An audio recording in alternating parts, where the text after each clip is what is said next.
What's up? This is your boy Lucky Loco. I appreciate you guys tapping in, man. Okay, so this one's a different one.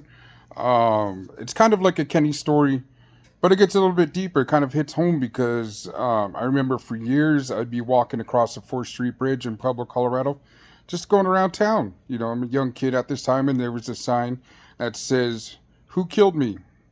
And I had a picture of a young lady, and it says, "Julia Padilla, for information, call the police." And for years, this has been going on. And so I remember seeing it all the time. So it stuck out to me. So this happened back in 1998, I believe. December of 1998, that Julia Padilla was assaulted and murdered in her house, in her bed. She was 15 years old at the time, barely living life, barely getting to be a kid, getting out of the kid stage. And some POS went into her room and assaulted her and bludgeoned her to death, killed her. Okay. So as years goes on, everybody's wondering what's going on. How can this happen in this community? So it was always out there. It was always a sore thumb. It was always something that everyone wanted to talk about. And this is before social media. This is before anything, man. So the parents didn't give up. The parents started going on talk shows, started going on news. And then, people are calling the police. We're like, man, what's going on with this case? Why are you guys in such a rut? Why can't you get any kind of justice for this kid? So the parents didn't give up. They kept going and going. And I remember this.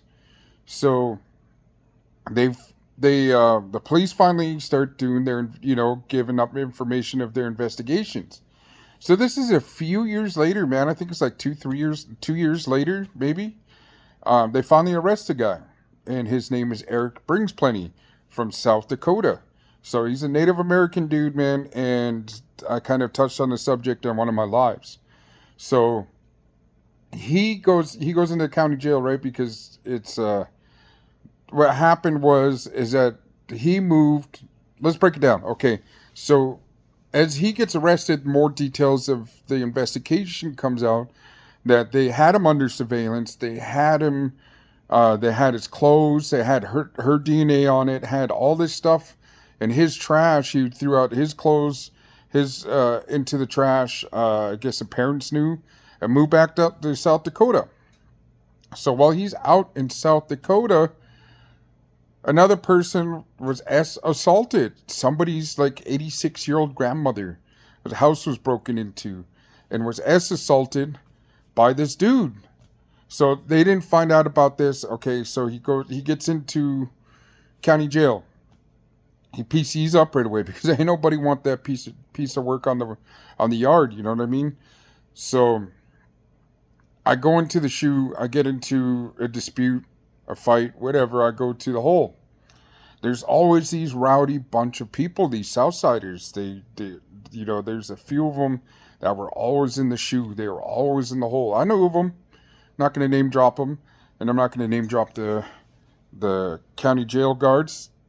Okay, so as time goes on, he's in the shoe. He can't even be touched. He can't get a celly. He can't, And when he came to the shoe, he came up to my door. And he was like, "Oh man, you Native American?" I was like, "Man, get the out of my door. Get on, kick rocks. Don't ever come to my door again." Even though I couldn't do nothing, I just let him know, "Hey, um, I'm not putting up with this." And so, when he was out walking around for an hour, um, he gets into it with these guards over. I can't remember what it was. But he's over there screaming in the cell.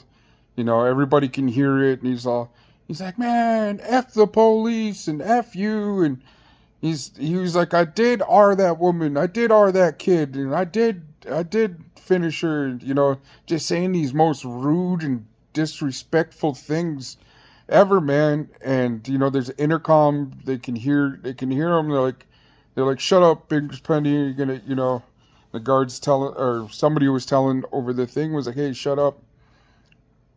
And so he just kept going. "Oh, I did this to her. She deserved it. She got what, all this other stuff." and then it was his time out. So he's out walking around, and these doors pop open. I don't know how it happened. Maybe they popped the lock, but you know, they let these four Southerners out. I mean, these guys been to the pen. I'm just a kid. You know what I mean? I'm not schooled up. I wasn't buffed up on it like I was when I went to the pen. But these doors pop open, and these dudes come out and chase him, catch him, whoop him. They're beating him down. Dudes screaming around. You know, nobody was got involved. It was just, you know, he tried to run in his cell. He got in his cell. Then that made it worse because these three or four guys jump on him and let him have the business. I mean, foot, feet, just like how boxers says, boop, bop, boop, boop, boop, boop, boop, bop, bop, bop, boop, bop, bop, bop, bop, bop. Justice for Julia Padilla.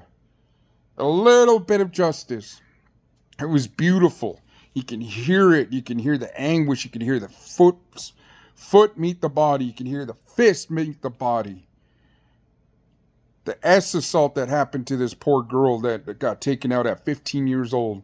Just a little bit of business of her, little justice for her to get the issue of these four fine gentlemen that were bred through violence, that were able to release this anger of cell banging, of them coming through and just laying it to him. So I checked him out. He's still in the Colorado system. So this is county jail. He goes to prison, and as y'all, if you don't know, when you go to prison, they take your picture, they take your blood, they take they take your fingerprints, like they do when you get arrested, and they put you in a cell for a few days or whatever. I was there for, I think, maybe a month. It felt longer than that because you're locked down so long. It's like all day. There's no TV, no entertainment, no anything. So you're just sitting in there. Well, this PCOS is in the unit. They take his blood and they take his fingerprints, and the DNA hits of an S assault that was in South Dakota. He broke into a grandmother's house. She was like 86 at the time. He broke in there. She said he smelled like alcohol. He did that to her, and they didn't know who did it. So after he gets charged, he's got like 48 years. So this is back in 2000 something. So by the time he finishes his state time, he's got another like 86 years to do in the federal system for the S assault he did on this 86-year-old woman. No, I know the federal system's a little bit more drastic and way more hardcore than the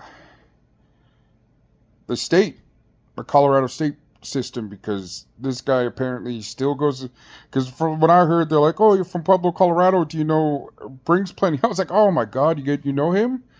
And they're like, yeah, he sweats over at this thing, he's very spiritual. Oh. And I told him, I was like, you know what he's in there for, right? And they're like, yeah, and it's, he's, I don't know. I couldn't do it.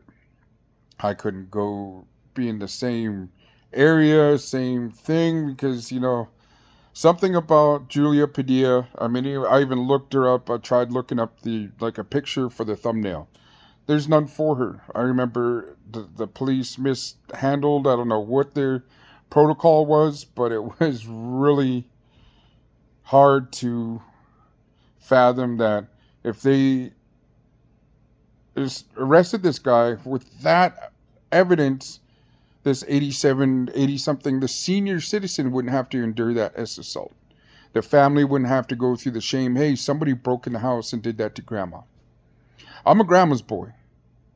I was raised by my grandparents. So that kind of hit home, and it was just like, man, I couldn't believe it, man. So, man, I know when he gets to the feds after his 45-year sentence, I mean, there's not going to be much left of him. whatever's left of them, there will be other justice. There will be other things uh, that get to him. And shout out to the Southerners that got him. Salute to you, and shout out to the magic buttons that were pushed for the doors to pop open while his was open too. Not dropping no names, not even saying who it was, but the doors opened and business was handled. Justice for Julia Padilla. Just that little bit, man. It felt good to see and it felt good to hear.